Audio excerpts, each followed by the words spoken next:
all things sci-fi. Our main mission is to cover the hit science fiction TV series from the 90s, Babylon 5. I'm Legendary Black Lion. I'm Mel Asylum. I'm Nita the Painter. Hey y'all, this is Sunday. And we have gotten together. This one is a lot of work, but I'm so excited about it because it's the final episode of season 1. This is Chrysalis, which is episode, what did you say, Mel? 22. So there is a lot going on in this. Could you tell us a little bit about just a summary? It was aired October 26, 1994. Written by J. Michael Straczynski and directed by Janet Greek. Let's see. There's a lot of changes going on, apparently. That's fine. Yeah. Mm-hmm. And we get to see in this episode kind of like where these threads are going for these characters for this season. I don't want to do a full season retrospective right now, but y'all will see like some stuff, some of the threads that were in breadcrumbs that were thrown down before are starting to come into play. And my overall impression, I'm gonna just go ahead and go first. I like this episode. It does all of the good things that a TV show does at one time too. And it's not like waiting for it's not doing a thing where you got to go and hope something else happens to make it make sense. Everything in this episode is starting to make sense, and then it ends in a cliffhanger. I hope I said that right, that it makes sense. Does that make sense? Yeah. How do y'all feel about it? Overwhelmed. It was a lot of information.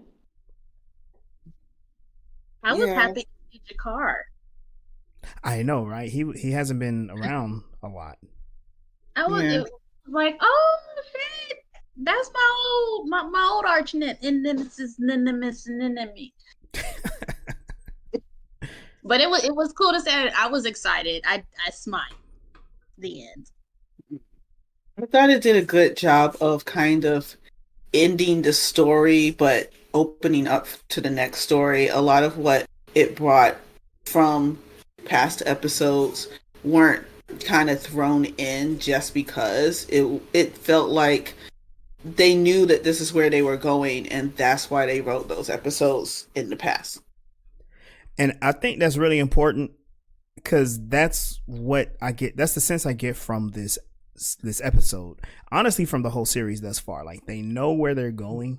So it doesn't seem like any episodes are thrown together just to be filler. Well, I don't know. We did condemn some episodes to be filler, but there's like they still have breadcrumbs. But it's not like, well, we just got to have something this week, you know?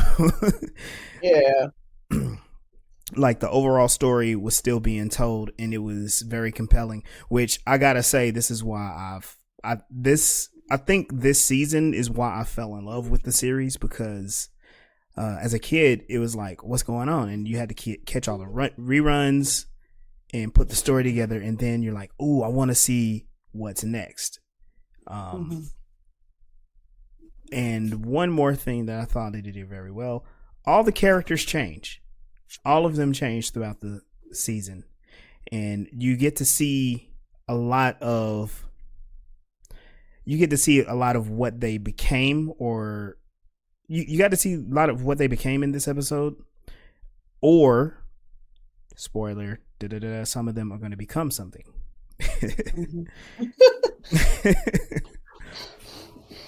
So y'all want to get into it? Yeah. All right.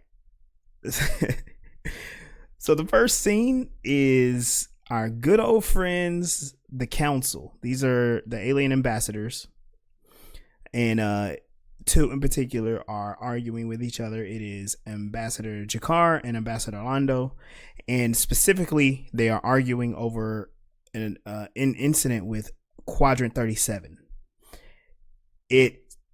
From what I gather, and they don't really have to tell you, but they are giving you the points. Basically, the Narn have set up bases in Sector 37, and they are attacking any Centauri ship that gets even close. The Centauri are upset about it, and Londo and the Babylon 5 ambassadors are trying to broker some sort of deal to allow allow free passage without any damage. This is a point that neither side is going to give up on, and I like the phrase that G'Kar uses here, because Londo reminds him, like, hey, we had an agreement, we had a peace agreement for Sector 37. G'Kar rebuts, like, he says, an agreement signed under duress is no agreement at all. This was, go ahead. It was like really one of my favorite parts, because he had to stand up for himself, being the oppressed party, make sure that his boundaries were respected, that Londo was being very nonchalant about the threat that G'Kar was experiencing. And then when Londo was speaking in threatening language, G'Kar was like, yo, I'm out, and when you guys are ready to communicate in a more effective manner, then I'll return, to the council.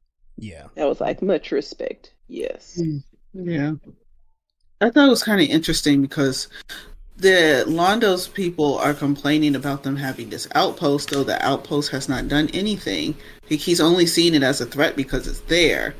And everyone's kind of backing him up for some reason. It's just simply there as protection. Everyone else kind of gets to have a military and protection. Why is it a problem that they do? Maybe I'm missing something. I think you're not. You got a bunch of colonizers getting together and beating up on the little guy. Yeah, they want to call it that we're getting along.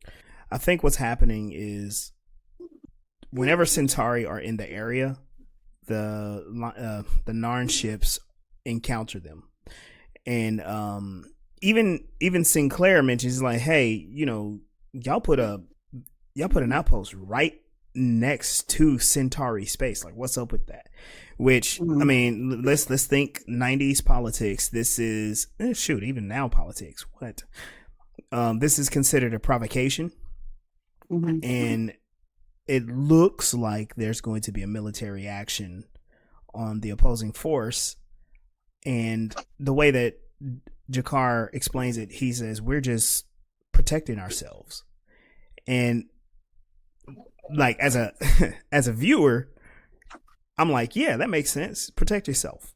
But politically, and just the way that we've seen things in the past and how things play out over television all the time, it gets spun in a way that, like, you are provoking a response. And we've seen this happen. We've seen how North Korea responds. We see how China responds. Everybody does these missile tests. People be moving troops around. It's just it's that United Nations posturing thing. But this one is happening in space. It's the political version of he's looking at me. Yes. Like, I think he's gonna do something about him because he's looking. Yeah. And so this is not the central, but this is a point of tension in the episode. I want to, man, there's so many good things that are happening here. I want to stay on this part, the diplomacy part, because I think it's the smallest part of the episode. I'm gonna share a couple of things and then we'll move on. I thought that the way that Londo and G'Kar interacted was interesting. Later on in the episode, you see Sinclair reach G'Kar and he's like, hey, are you going to give the Centauri room to maneuver? And Jakar's like, no, we know what we're doing. And he has a lot of posturing in those negotiations. Even in previous episodes, he's just, he's showing some machismo, but it's like political posturing. He's trying to show strength in the face of his enemy. And this is what this episode looks like to me as well. G'Kar seems very confident, very cavalier. It's a show of power, and we'll talk about how that turns out in a minute. And so as the show starts, there is a person stumbling through Babylon 5. There's a person stumbling through Babylon 5 that just nearly passes out, and Garibaldi's like, what's going on? And he tells them that we need your, what did he say? We need to stop them. We need to stop them. They're gonna kill. And then he dies. And then roll credits, opening credits. A very dramatic opening. We got 2 points of tension and a mystery. And I thought that was just like, that stinger was very effective. And then the very next scene, we get to see someone we haven't seen in several episodes. It is...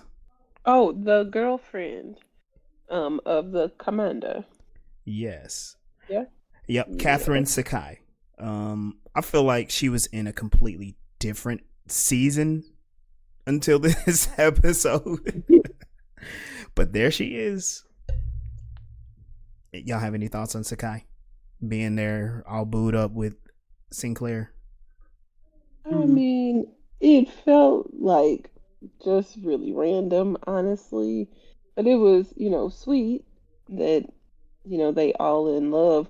The way he proposed to her, I would have been like, do better. Like, you want me He to was change like, my "It's last so name?" clear and all." Right.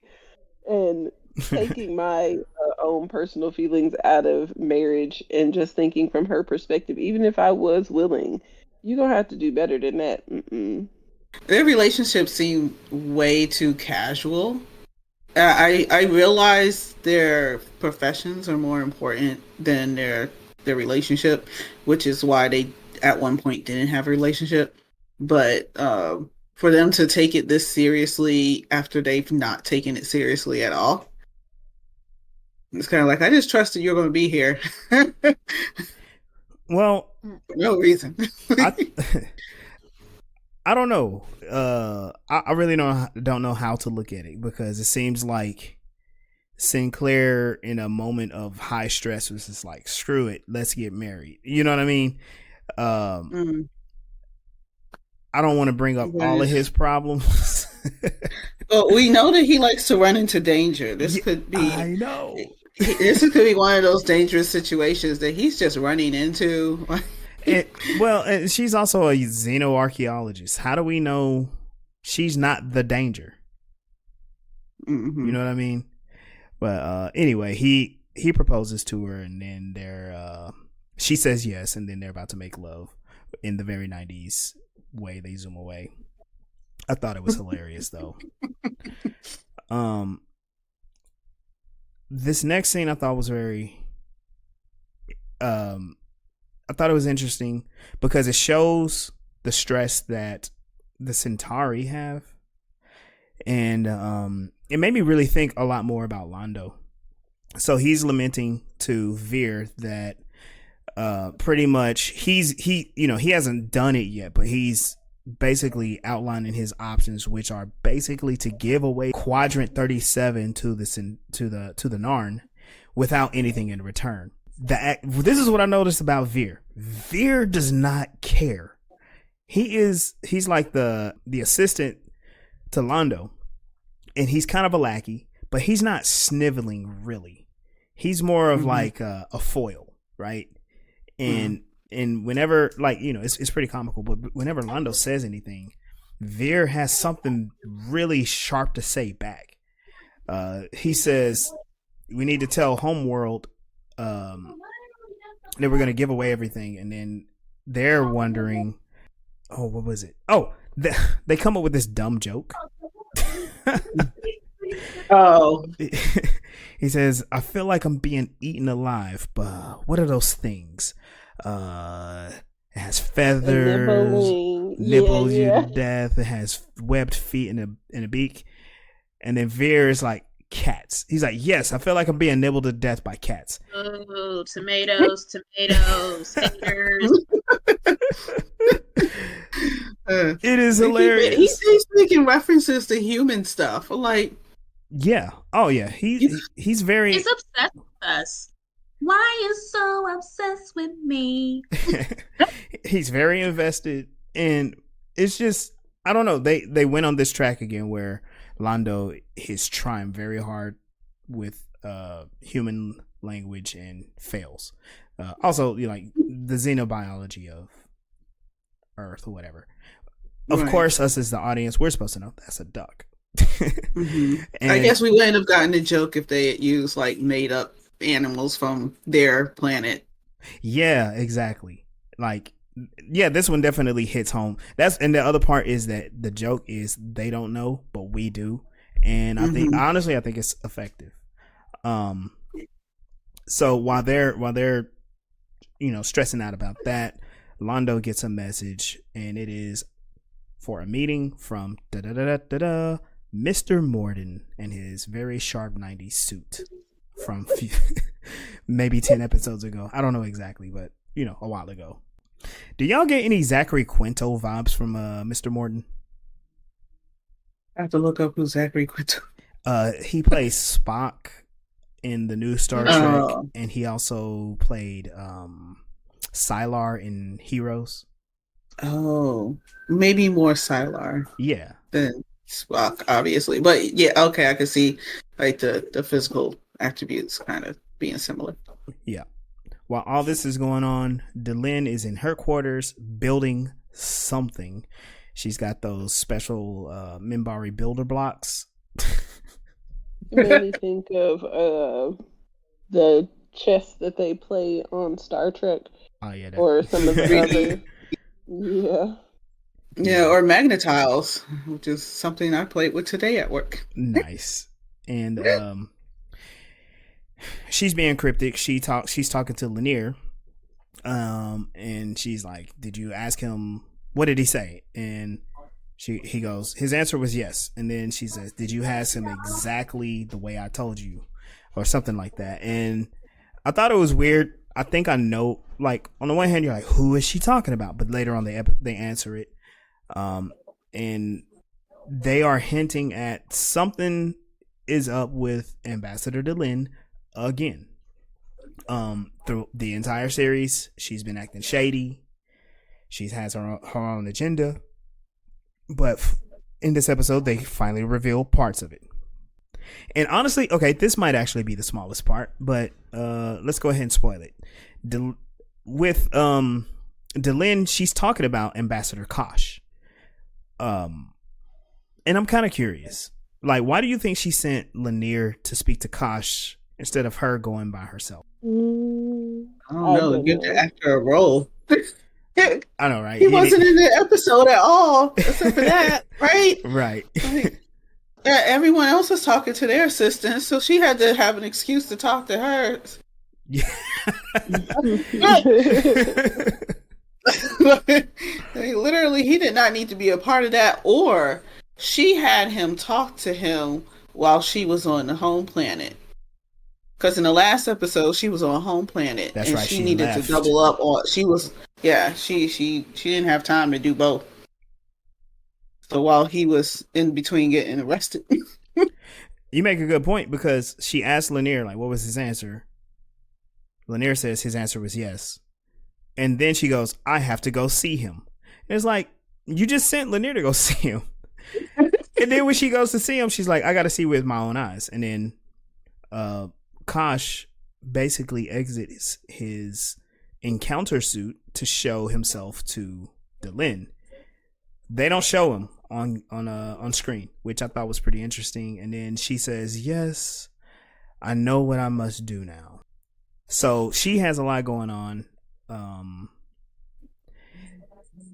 I thought it was an interesting way to kind of get around the Delenn issue, but it got us to the end, right? It got us to where she needed to end up. Because after this, she immediately, like, not immediately, but she busts into Sinclair's room, and he's, they're looking at each other, and we as watchers, we have to remember she has a standing order to murder this guy. And she straight up confronts him. She pulls out the gem that was on the that ship with the Great Council, and she's like, "Do you remember seeing this?" And he just takes a deep breath, and it just looks like, "Oh, here we go." And she's like, "You remember everything on the Battle of the Line?" He goes, "Not everything." And then they have a moment. And she's like, "We gotta talk. You need to come to my quarters so we can talk." And he's telling her, "I'm dealing with something. I'll catch up with you later." And she's like, "You better hurry up." That's frustrating because all this time they've been waiting, and now they have to wait some more.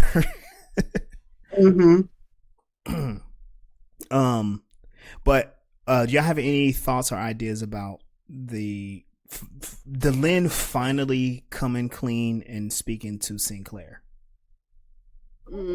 I think her position with her own people gave her a level of entitlement that he's just gonna come running at your beck and call like he ain't got 50 million fires to put out on Babylon 5. You could have shot him an email or a text message or something to let him know, whatever it was you had to say. That clearly wasn't that important because you didn't, crystallized yourself before you got an opportunity to tell him. And you didn't even leave the message with your assistants to pass it on. So, yeah. And she was still being very vague. So there was almost no point in that conversation, at least not for Sinclair. Maybe she meant to do more when she went to visit him and just didn't. Trying to, stress that man out some more like he ain't already dealing with enough. That dude, he's been working on an ulcer for 10 years. I know you're dealing with post-traumatic stress, but let me trigger you again. Remember that time we almost killed you? Wasn't that cool? Oh my God. I mean, but you didn't die. Also, like, what's up with her showing up to be like, let's talk later? Right. I mean, I do realize it's Sinclair's fault this time. But that's the thing with her. She's like, we gotta wait. And the reason why Sinclair doesn't have time, this is what we gotta take a step back. So Garibaldi is kind of central to the next part of the story. That person who got shot at the beginning of the episode, his name is Petrov, who turns out to be an informant, a down below informant for Mr. Garibaldi. He had some information that he wanted to take to Garibaldi. And Garibaldi, he explains all this while he's watching Petrov, who was shot in the back, die on the operating table. And his whole thing, he was repeating Petrov's last words, which were, "They're gonna kill somebody. I just need to know who that is." So what happens is Garibaldi does his gumshoe detective work, right? He first goes into Down Below, which is, the depiction is, it's a murky, the murky underworld for the poor people in Babylon 5. None of them like him. And we've discussed before, nobody likes Garibaldi.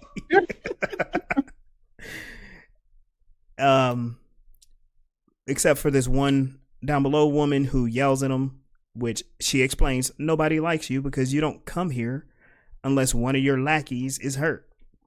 And then she runs off. And then another lurker who explains, like, yeah, I knew Petrov. And he spills the beans. He's like, he had a job. Him and some other guys had a job to unload some cargo. But when he came back, he was scared to death. Whatever he saw scared him to death. And he said he needed to see you. I thought that was a pretty good explanation. I thought it was really interesting, too, that Petrov would actually trust that information with somebody too. So, and it makes me wonder how many of these informants does Garibaldi have in Down Below, because he has kind of a reputation. Yeah. And the fact that like they don't go down there, and as much as he tries to play off the fact that he's a good cop and stuff, like, he kind of isn't. No. Oh, you mean like he's just nosy, okay. But like in order for him to do business down there and not go down there and have all that information, he would need snitches. Yep. And he probably bribed them into being snitches in the first place. I think so, because that lurker was telling him like, hey, we take jobs. Mm-hmm. A guy comes down, explains that how many they need, and they get the jobs. And he's like, we work hard. We do very well with this work, but nobody else wants to do the work. And I'm sorry, this reminded me of day workers. People who sit in front of like Home Depot or on the side of the road, largely immigrant workers who are taking jobs that nobody else wants. And some guy shows up with a truck and is like, give me 3, give me 4. And they hop in the truck and they go work and they get paid. And he was explaining like, it's better than scrounging.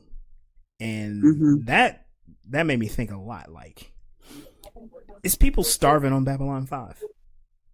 Yeah.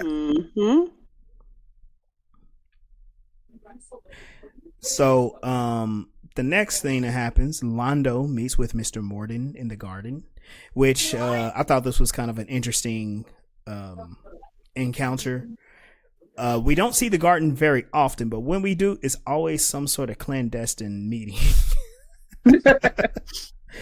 Right. And we get to see a little bit more. We get to see what Babylon 5 is really supposed to look like, because the show mainly looks like a small ship, right? But in the gardens, you get to see the not the sky, but like the inside of the station as it's rotating, the internal curve. It's the hydroponics garden, and this one, which it has to be a different location because it looks like a maze. There we go. It looks like a maze. And of course it's Londo and Veer. Londo doesn't go anywhere without Veer, but he also doesn't care that Veer is there. I don't. And he's his assistant. Yeah, he's like an accessory. Yes, he's like, don't worry that he's here. He doesn't matter. He's part of the furniture. But Morden, he's flattering Londo. He's laying it on real thick because of the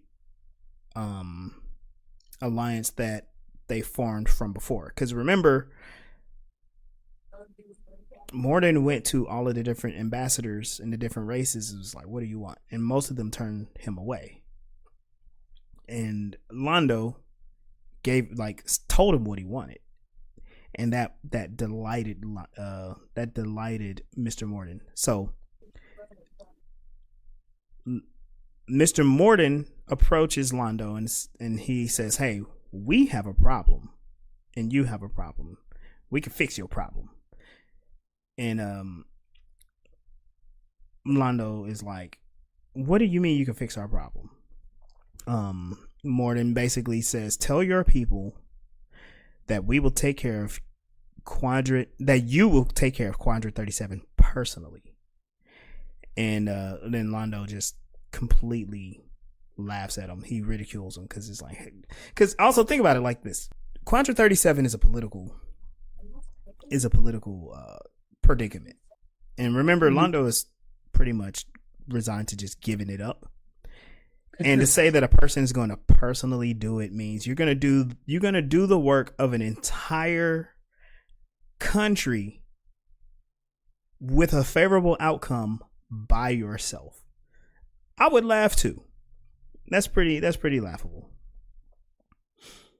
But Morden shows confidence in this situation. He's like, "No, just do it. It'll be okay." How do y'all feel about Morden's confidence with making that proposal. Like he's some kind of mob boss gangster person that you should not trust. Like, and Londo knew it, but he is so wrapped up in having the praise from his people, which is like the exact opposite of what was about to happen. He was gonna have to concede and not get anything back. Now I'm gonna be able to like escalate himself, so he was able to deal with the devil. Right. I'm glad you said that too, because I always make fun of Morden's suit, but he looks like a devil character in that suit and the hair. Like he's dressed super sharp.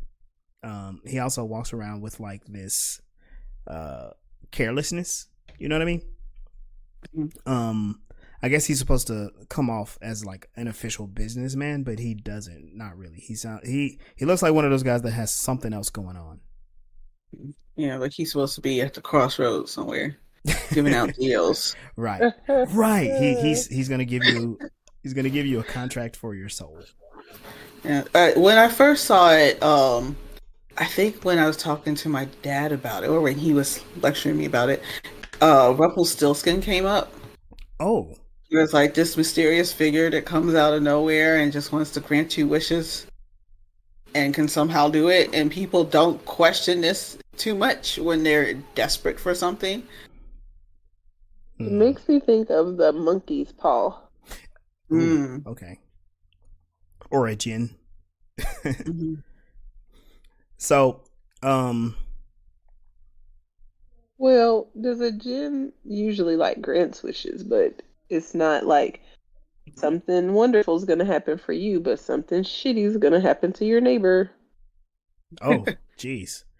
Or sometimes like their interpretation of fixing the problem is not what you thought. You didn't explain it well enough. Yeah. Right. And there's a lot of stories and a lot of different folklore that's like that. Yeah. So many different versions. So we flash to a casino on Babylon 5 because they have those. We talked about that strip club before. And Garibaldi is snooping around. He's asking for the name that was given to him, which was Devro. And Garibaldi takes a gentleman and his associate in for questioning. While he's like in the casino, Devro tells him like, this is too big even for you. And I'm like, not too many people talk to Garibaldi like that. And so now I'm more intrigued about Devro. If we skip ahead a little bit, while they're in containment, Garibaldi is questioning Devro even more. And when he leaves, he explains that the weapon that they took off of him was a PPG with no serial number. And it just, this is a little breadcrumb. They, who was he talking to? Was that Ivanova? Ivanova and, Sinclair? his name was a donut. Not an Eclair, it's Sinclair. Oh, Sinclair. Okay. All right. And they're like, what do you mean no serial number? Was it scratched off? He goes, and of course, Garibaldi drops information that he knew, but never, now we know that he knows. Special agents in Earth Force get a PPG without a number. So Garibaldi assumes he's a special agent, but he says this guy's name doesn't come up. And that, this doesn't feel good at all. Like he's feeling something is up. So Garibaldi's spidey senses are tingling right now. He has a murder and he has a person that doesn't exist and a weapon with no number. See, putting it all together, right? So back at his quarters, Londo basically comes up with the decision. No, I'm sorry. Veer is asking Londo what is he going to do about the advisory council. And he's like, are you going to send the message? Like, are we going to give away Quadrant 37? Londo basically says, nah. I'm not going to give my decision. Here's what you need to do. Call Homeworld and tell them I'm going to take care of Quadrant 37 myself. Veer laughs at him and he's like, are you serious? Are you drunk? And he's like, no, I'm not drunk. Send the message. And you know, he's barking at him. Send the message. And while this is happening, Londo pours the drink back. So he was going to take a drink and now he's like, nah, I need to be sober. Yeah, it's funny. His assistant was like, I thought I was in another dimension. First he's like, did you hear me? He's like, yeah, I heard you. But for a second there, I thought I was in another dimension. You said you're going to handle it? Which that's what I mean. Like Veer, like he does the work of a lackey, but he barks back at Londo. He's like, we're about to do something really stupid. Like, this is going to cost us our jobs. He understands the job very well. Yeah. He's just not there as an underling. He's like he's trying to be working up the ranks. Like, someday he's going to be the ambassador, which I remember watching as a kid, wanting him to be ambassador someday because I didn't like Londo. Oh, man. How close. Well, the positions he finds himself in later in the series is... Anyway, we'll probably, when we decide to do our retrospective, we'll probably talk a lot more about that. Anyway, in the next scene, Sinclair approaches Jakar's quarters, and this is where we get to laugh a little bit and be horrified too. Because the first person he speaks to is Na'Toth. Na'Toth is sitting in his office. Before I go into the scene, we never talked about Jakar's quarters before. Y'all ever notice the decor of his quarters? Not that much. It's Jakar pretty is dark. Super dark. Yeah. It's super dark. There's a reddish hue. Red light on. Yeah. Yeah. It doesn't look comfortable at all. That desk is a giant rock. Mm-hmm. And then there's alcohol and food everywhere. Because remember in previous episodes, he's eaten something. He's gonna he's gonna eat that pig head, I think, or whatever.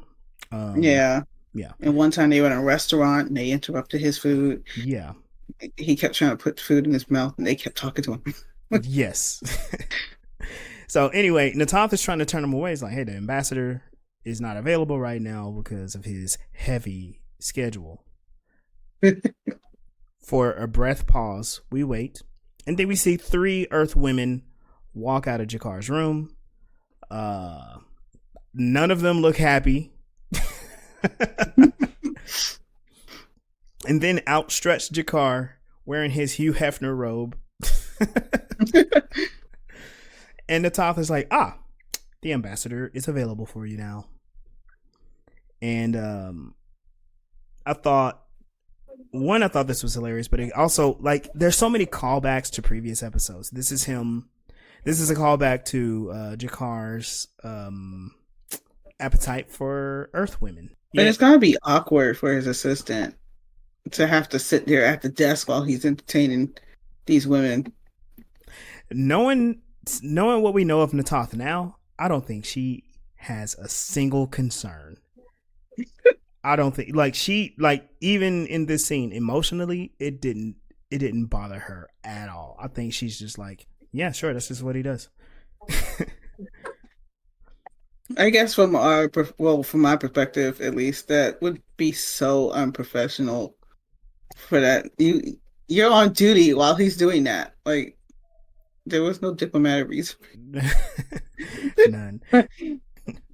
So basically, Sinclair, he's there to do the diplomatic thing because he's under a lot of stress. He's like, hey, Jakar, are you going to let the Centauri kind of maneuver on this Quadrant 37 thing?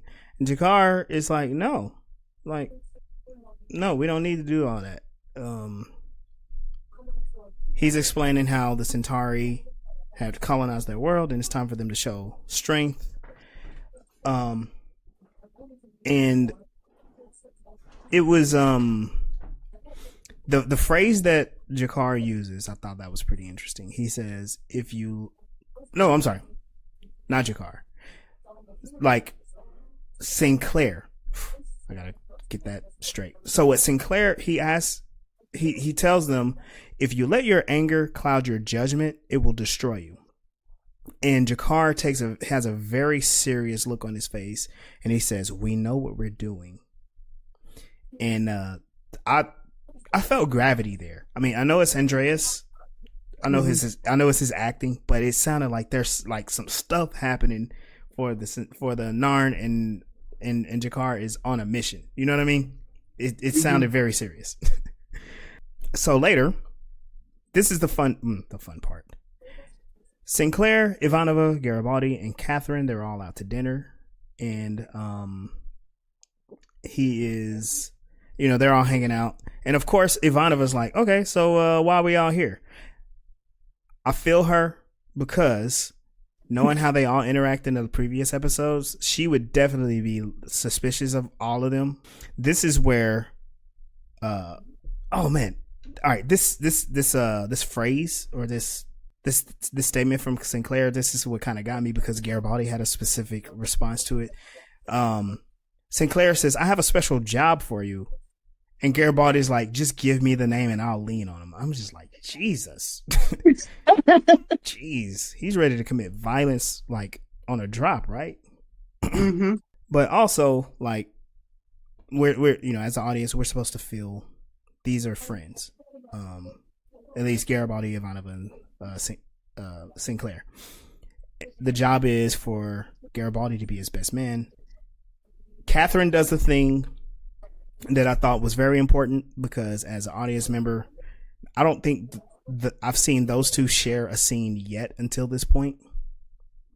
Mm. And she asks for Ivanova to be her maid of honor.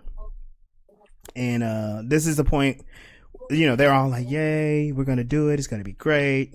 We're going to get married. Yay. This is where Garibaldi talks about the PBG from his questioning. And it is a brief moment of happiness for at least the main human, except for Franklin. Franklin is probably chopping somebody up in med lab. But the humans, they're all dressed up and everything too. Meanwhile, Quadrant 37. So they're patrolling, and all of a sudden, one of the pilots see a bright light, and next thing we know, no one has heard from them. So ships were sent out to go check on him, and it has all been destroyed, as though a hand just came out of space and just destroyed everything. Yep. No one knows how it was done. No one literally has the resources to do something like that.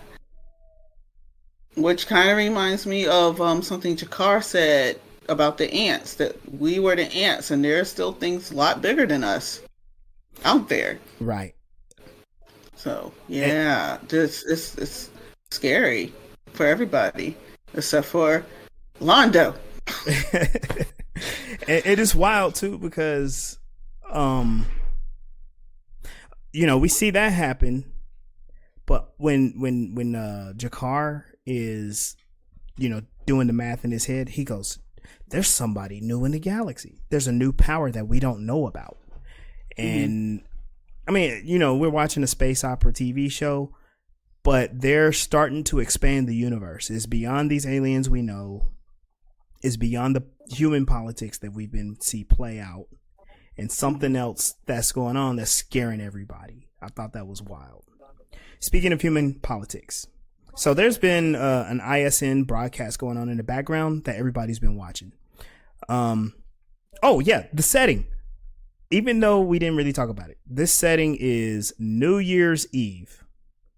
Mm-hmm. New Year's Eve, 2255. 58. Oh man, I'm horrible, because the episode starts showing the date anyway, right? Oh, but it's New Year's. It's like December 31st, 2257, 58. I'm horrible, but they're like throughout the background, like while all this is happening, there is this goodwill tour that the president is supposed to be going on. We see that in one scene, and then the next scene we see like the vice president gets off of this ship. You know, he's sick, and so he's gonna go he's gonna undergo medical treatment while the president is gonna continue to Io, and he's gonna deliver a speech. Sinclair and Catherine are watching it in his quarters earlier. At this point, Ivanova is watching, you know, on the command deck. I guess it's like really late and everybody's gone. She's asking like, are there many ships about to dock? The person just is like, nope, and they leave. So Ivanova turns around, turns on the TV, and she sees what's going on with Earth Force One as well. So all of that's going on in the background. It also is an election year. We'll come back to that. We haven't talked about Delenn in a moment. Oh, so Delenn is back in her quarters. She finished her builder set.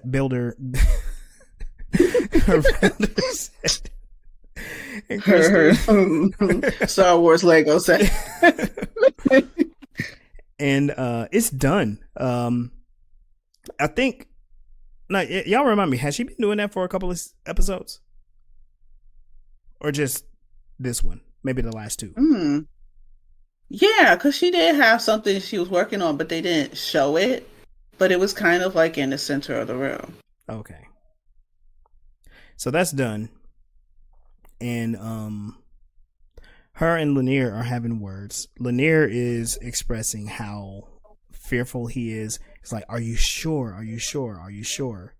And she's like, I have to fulfill prophecy. You know, like, what is it? Who are we to deny prophecy? And so she goes, and the thing starts to glow. And essentially what it's doing is it starts to envelop her. And that's where we are starting to see the chrysalis form. And we could talk about this, Nita. So while that's happening, we get to see this close up of Lanier's face, and he's making noises. Oh, it was him. I thought that was Delenn. It might have been. Who it was. I don't know who it was. I was like looking around. I was looking at my phone. Like, did I push a button somewhere? Like, oh no. And so we got to see what's his nuts penis last week.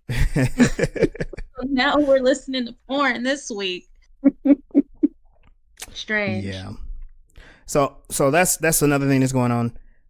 Garibaldi, he finds himself in the cargo bay, rummaging through cargo, and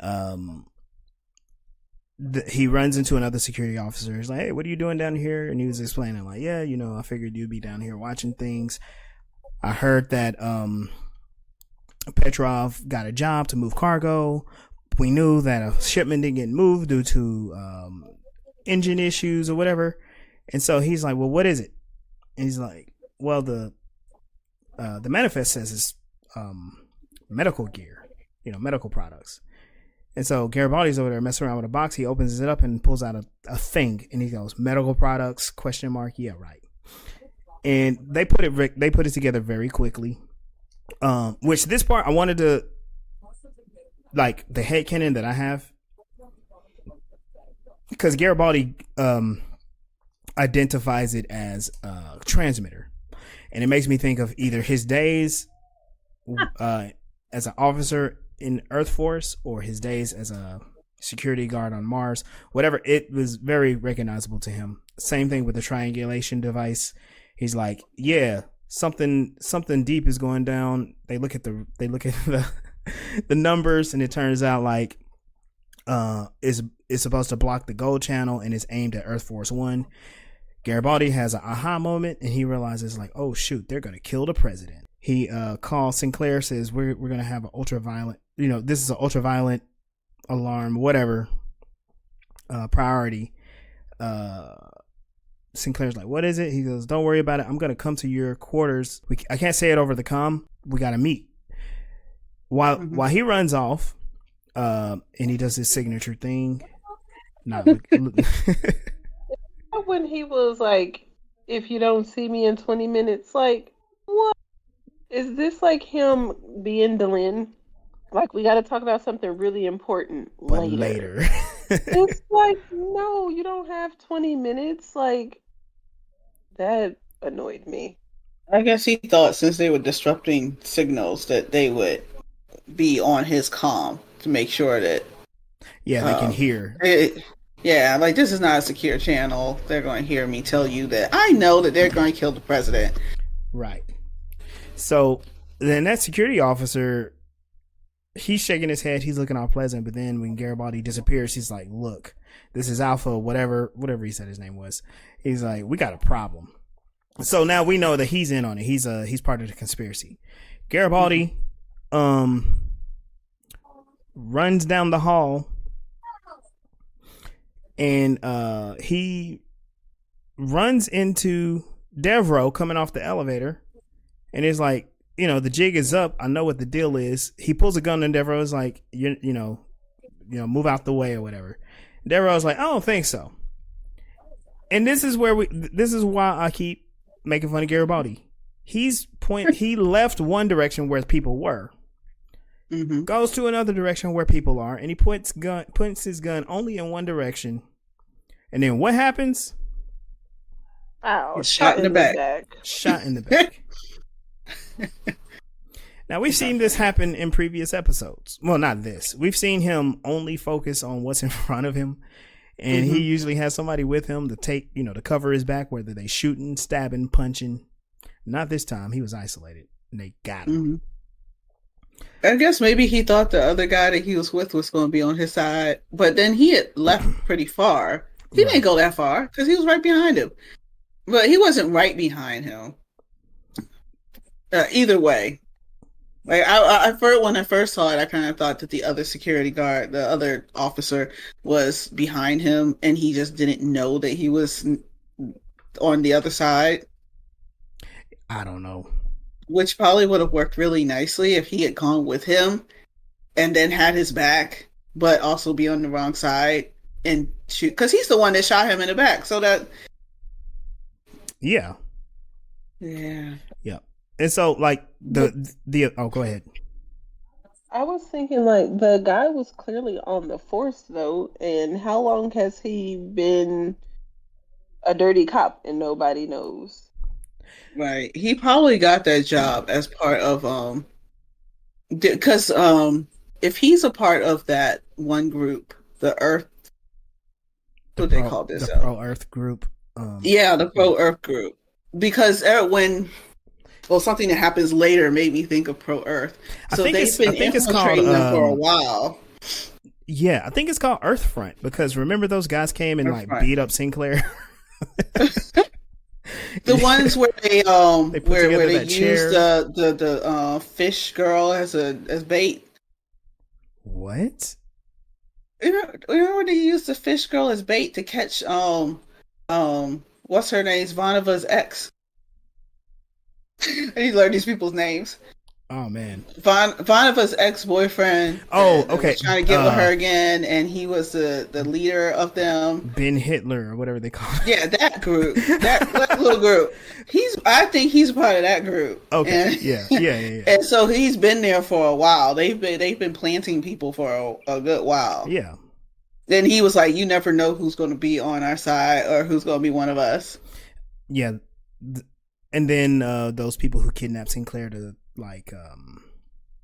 interrogate him for what happened to him on the line. If you put all the pieces together, there's that, plus Garibaldi finding out there are agents who don't have serial numbers. So this is a large conspiracy. So Garibaldi straight up shot in the back. On ISN, the president's shuttle is about to dock at Io, and it blows up. Him dead, and all of them. And also everybody's watching it. Everybody on Babylon, like all those officers on Babylon 5, including Sinclair. Sinclair has this look of just utter defeat on his face. They really look like they were about to cry. I thought the acting there was good. And Because they most of them voted for Santiago. I think there was an episode where they do show like they're favorable to Santiago, which Santiago had to be part of like building Babylon 5, right? Or approving it, right? Mm-hmm. What, it's a 5-year term for the Earth presidents. Babylon 5 has been around for operational for 2 years. So at some point, yeah, Santiago was probably involved with the decision making there. Garibaldi still in the hallway, clawing and scratching, trying to get down the hall. He can't get down there. You have to think, if you got shot in the back with a superheated projectile, that probably took a lot out of you. Yeah. And not to mention the force could have just broke a part of his vertebrae or something. So now he can't use his legs. Right. And originally I was like, how come he's not bleeding? But I realized like, oh, it cauterizes the wound when it goes through. So he's not going to be like bleeding. He's burnt, which makes it even worse.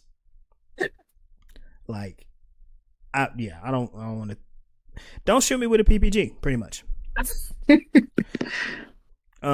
Eventually, Garibaldi gets to the elevator, and it opens up just after the clock strikes 12, and people are yelling "Happy New Year!" And it opens up. There's Garibaldi's body in the elevator. I'm sorry to be laughing, but the way that they did it was kind of perfect. Yeah, it was really good. They rush him to med bay. Franklin doing his very serious soap opera doctor work, which I make fun of that, but it's good. Like it adds gravity to the situation. Garibaldi is basically 50-50. But what happens is Garibaldi explains like they're gonna kill the president. They watch it happen, and homeboy is like in med bay.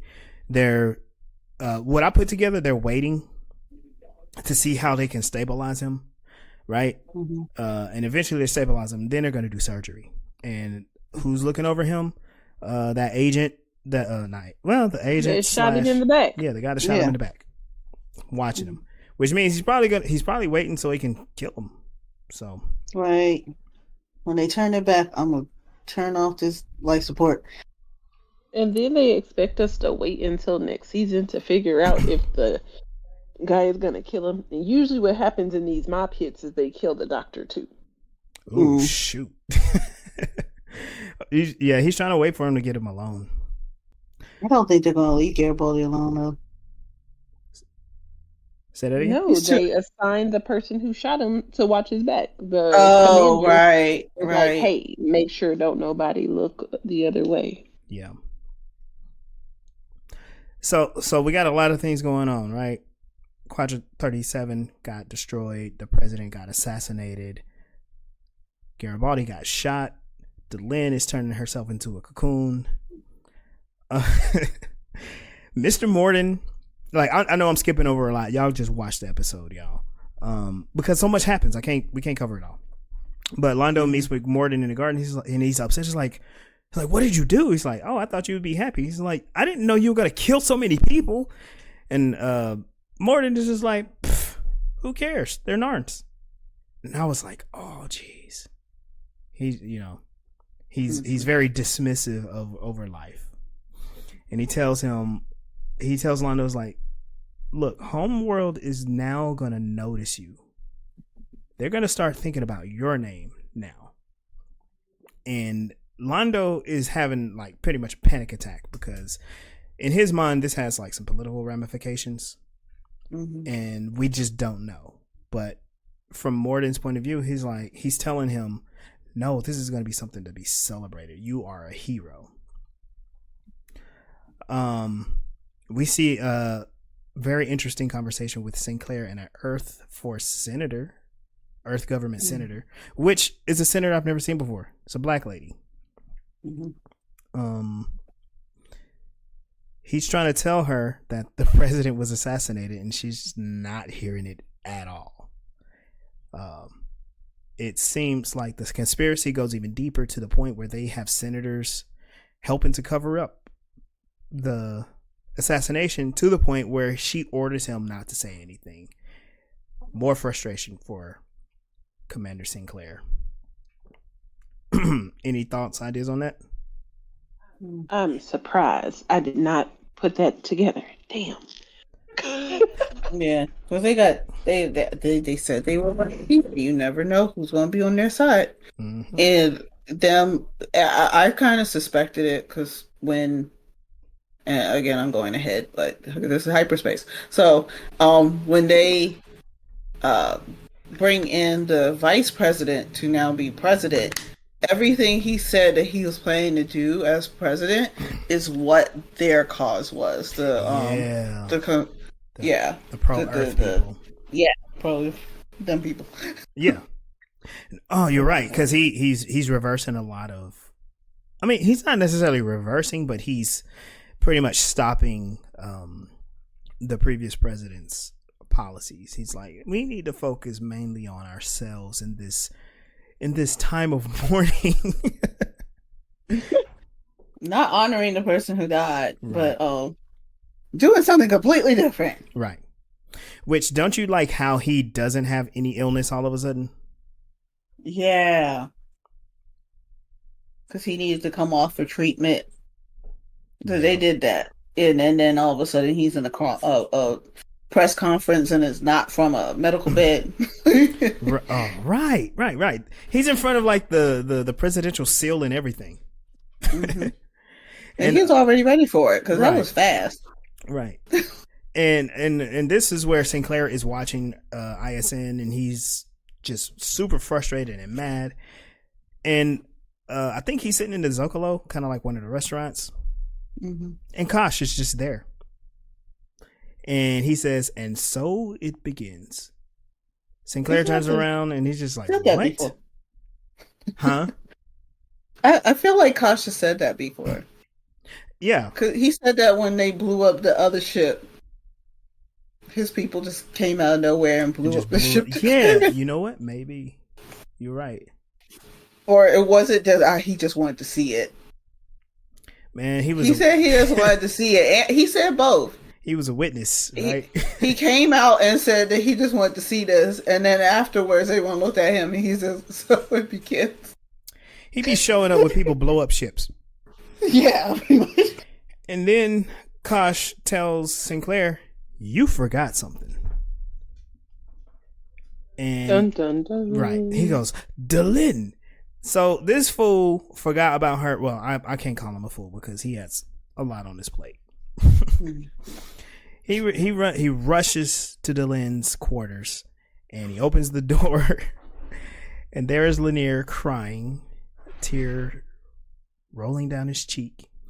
And yeah, there's Delenn in a corner in a cocoon, and he's like, what the heck happened? Lennier tells Sinclair she's a chrysalis and she's changing, right? And of course we're all wondering into what. And yeah, those weird, again, Nita, I don't know where those weird sounds were coming from. They were, I always imagined it was Lennier crying because yeah, it was like a whimpering. I thought it sounded like a whimpering dog. Yeah, it's probably safer to just think of it that way. Safer for work. Yeah. Yeah, that's just him crying in a really weird orgasmic way. It stood out to me too as a kid. I'm like, why is he making that noise? Anyway, I think he's making that noise. If anybody thinks I'm wrong, tell me. It's cool. Would she be making noises in a cocoon? In a chrysalis? I don't know. It's like glowing and it's making some chimey music. Something like you're supposed to get a sense that something supernatural is happening. Which, Minbari, whatever. It's like, do we believe she's truly unconscious doing this? So a lot is going on. Because we're like wrapping this up. We're kind of getting to the end of this. there's a point where Jakar shows sympathy to the humans. He's like, I showed, my condolences for the death of your president. May the wrongdoers be brought to justice. Which, one thing, a very interesting thing to come from Jakar, because the entire season he's more painted as like a strongman villain, and now he's showing a lot of empathy. Mm-hmm. Later on, when the Toph re-enters Jakar's quarters, she finds that he's not there. He leaves her a recording, and he's like, I'm going back to Homeworld. Something very serious is going on. I have a suspicion about the Quadrant 37 attacks. I'm going to investigate this. Expect me when I come back. Which, but he it's delivered very serious. It's just like something like, okay, we saw one conspiracy. Now we have another conspiracy that seems to be much bigger than what's going on. Well, what happened? Londo visits Ivanova in med lab and watching over Garibaldi. And I look at this is like Londo's guilt over what happened, and he's going to go see the one person that he kind of sort of connected to on the station, who was shot in the back and is 50-50 in med lab, might die, but he's going to watch over him. We also see Morden in his quarters speaking to some kind of invisible aliens, talking about the plans are proceeding as planned. You know what I mean? Everything seems to be going well. They're manipulating Londo. And and Sinclair in his quarters, he's just super frustrated, sad. He's laying there with Catherine, and he's just like, nothing's the same anymore. And then the show ends. I was like, I know we rushed through that a lot, and I'm sorry because there's a whole lot going on, but like I thought this was an amazing episode. Any thoughts, any highlights, anything y'all want to pull out? Yeah, I really appreciate this recording of the episode because I was really overwhelmed with all of the stuff that was going on. The ending of it is like the most egregious cliffhanger to the longest season of a show that I've ever watched. And it is helpful, like discussing it and pulling together like the parts about the senator and the vice president having the same agenda as the Earth Force terrorist individuals.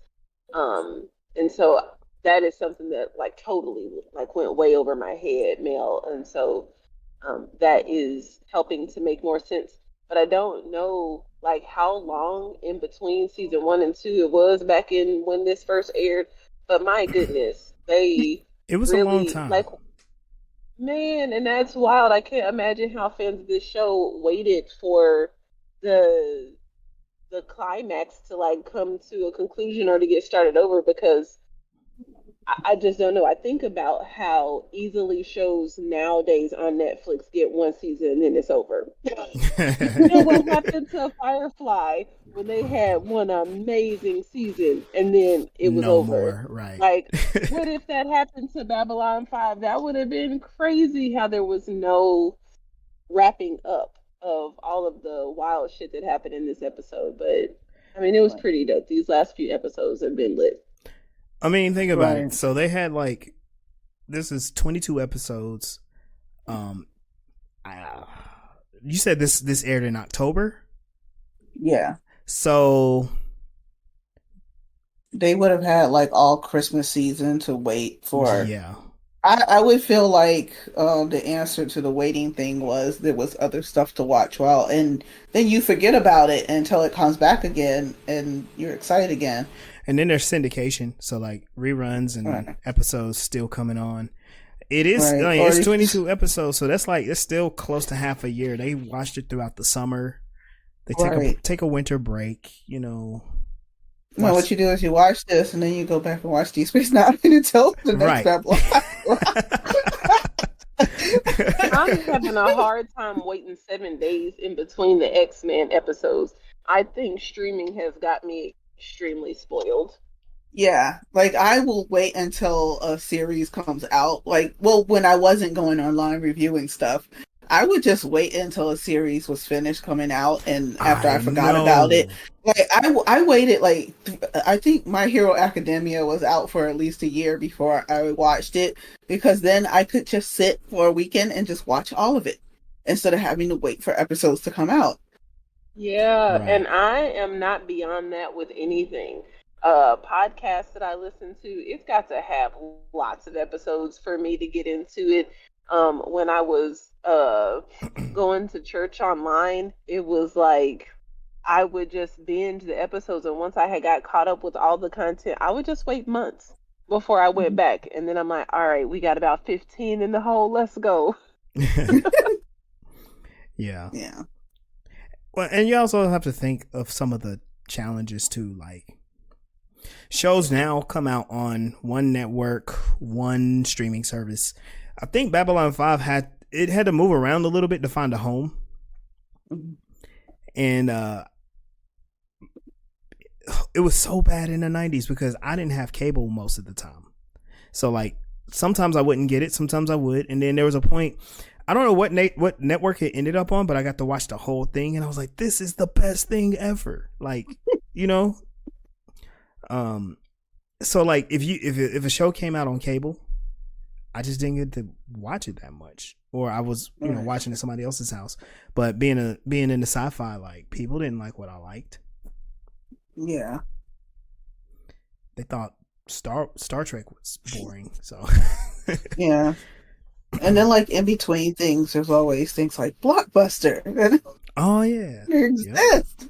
That's how I got into anime. But because it didn't Yeah. really, other than Dragon Ball and like Sailor Moon, it didn't come on TV. It was like those were introductions, and then like when I found other stuff at Blockbuster that had the similar art form, that's when I started looking at that. So Yeah. yeah, we did stuff in the '90s before the internet. A few, yeah. Yep. Or we went outside in We the went fresh air and outside. played, We went to the ride mall. bikes. That's what I was about to say. I mean, I do remember Blockbuster, but I am shocked that they had anime. I'm like, I don't remember that. But that's probably because I lived in a house of 7 people and we could only get two things. And then we had to like negotiate on what we were going to get that was going to suit. Yeah. Yeah. There were actually stores at the mall, specialty stores where you could buy like all stuff from Japan. And I used to go there all the time and it was hard to pick cuz I'm like I don't know which one to get. I only got movies, but they had they had some TV shows. There's some Mhm. classics out there too. But I couldn't go into those stores. you couldn't And even I go rarely in. went Oh. to the mall. Like my parents were like, "No, you don't need that." Like, Yeah, you were on the younger side too, right? yeah, Yeah. So, I guess. yeah.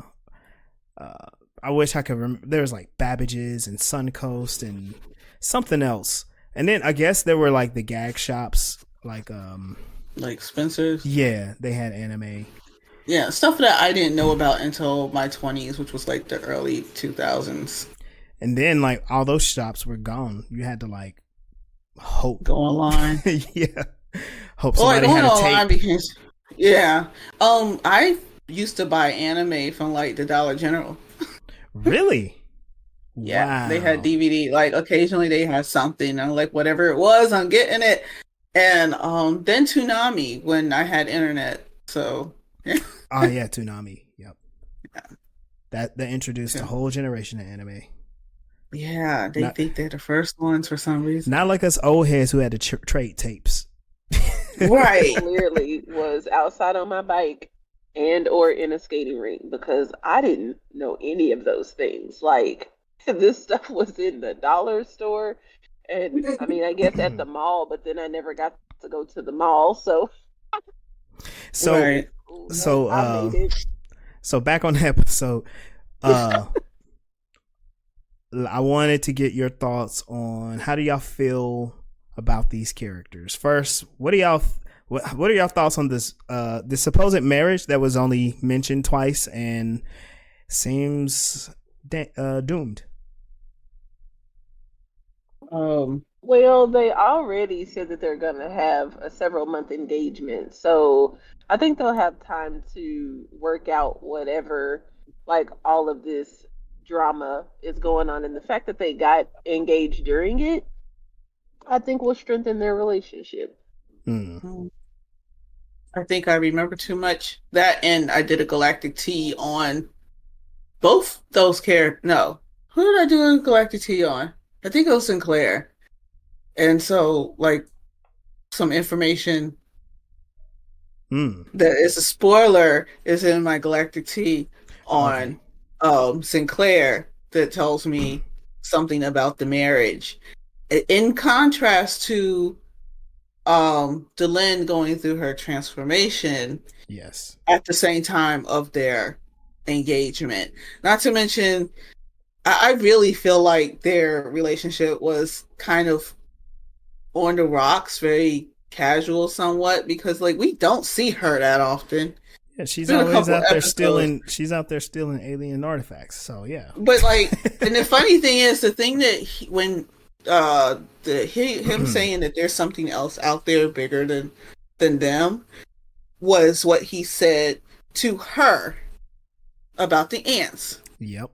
Mm-hmm. So she pops up whenever we're talking about something bigger than us that kind of, for some reason, brings Sinclair's world in smaller, even though Sinclair's world is so huge because he's in charge of this space station.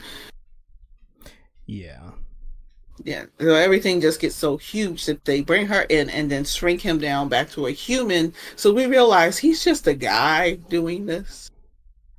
Right. Having to be in charge of all this spectacular, unknown, whatever. Yeah. And politics and everything. All the vastness of it. He's actually in charge of for some reason. But he's just a normal guy. We gotta remind him. We need to be reminded that he's a normal guy in the same way Jake reminds us that Cisco's a normal guy. Yeah. Cisco's a normal guy. The guy that becomes an immortal god. Yeah. He likes baseball. He cooks Cajun food, and he's a dad. He has become one with time and space. He's a god now. Yeah. Hey, Nita, any thoughts in general about the episode? Like, how did you feel about it? So I forgot what I was looking for with Babylon 5, and I ended up Googling Babylon 5, and I was like, is that Delenn? And she looked human. I was like, ooh, I probably shouldn't be watching this. Yep, you shouldn't be. Not yet. Well, not yet. Wait until the next episode. My curiosity about like what's happening was satisfied by this episode or whatever happened. Yeah. Okay. What about the story threads? We left on a cliffhanger, honestly. We got some answers, but like Garibaldi is in med bay, Delenn's in her cocoon, Sinclair is just pissed off. G'Kar is gone. Londo is fearing for his life. The president's dead. Like all those, it's a few threads out there. Mm-hmm. Just a few. Yeah. It's sad to say, but like just to fourth dimension the whole story. We know in the 90s, except for freaking Transformers, we don't kill off the main characters. Yeah. So you're kind of expecting them to just go through like there's going to be something new for the second season. Yeah. Because you're absolutely right, because like there's a whole new reality even underlying it, because the political situation is different. Like Babylon 5 is supposed to be a place for diplomacy to prevent a war, and now a pro-Earth person who may not share those same views and values is in charge now. So that may change. We didn't get much about Ivanova, but I think her overall story arc, her story arc that was shown to us is complete. And but as a character, she gets way more three-dimensional. So we get, that's kind of cool. And she's very like to herself. Mm-hmm. And minding her own business, so it may have been a tiny bit of a character arc for her to be maid of honor to a stranger. Because she doesn't like people, right? She normally ate by herself until Sinclair and Garibaldi were like, "Nah, we eat now." Yeah. So and that one time, like, remember, she eats with people now. Yeah, and that one time, Talia like tracked her down. Yeah. So yeah, we got a lot going on. So we will get, like, without spoiling anything else, I think we should just go ahead and wrap this up because there's a whole lot to talk about, and I love it. Yeah. So let's get out of here. Let's tell everyone where we can find everybody. I'm Mel Asylum. You can find me at Mel's Rebellion or Mel Asylum on TikTok, Facebook, Instagram, and and YouTube. Mel's Rebellion on YouTube too. I go live Saturdays at 4 Eastern Standard Time on TikTok and Facebook now. I'm gonna try to join you this time. I'm gonna watch your live or even jump on it if you invite me up. I want it to be a chat. So I want people to come on and chat, and I barely ever have anyone chat with me. Please come chat with me about science fiction in general and storytelling. Yeah, we will. And I'm Legendary Black Lion. You can find me on all social media at Legendary Black Lion. I'm mainly active on Instagram, but because I have not deactivated it and I'm actually active on it, find me on Facebook too. I'm on there. We'll talk sci-fi stuff. You can also find Voices in Hyperspace on Facebook. We have a nice Facebook group for you to join. Find us on TikTok and on YouTube. The YouTube is getting a little bit of traction. We got some folks interacting with us there. Let's go ahead and build that up. Y'all join us on YouTube, join the conversation, and join Mel's lives too, because those are going to be a lot of fun. I'm Nina Painter. Nina Painter everywhere. NinaPainter.com. Nina Painter on Instagram. Nina Painter on Facebook. And I'm also in La Mesa. So say hello if you see me. Nice. This is Sunday, and you can find me now in the Elephant in the Room on Facebook. Bye, y'all. See y'all next time.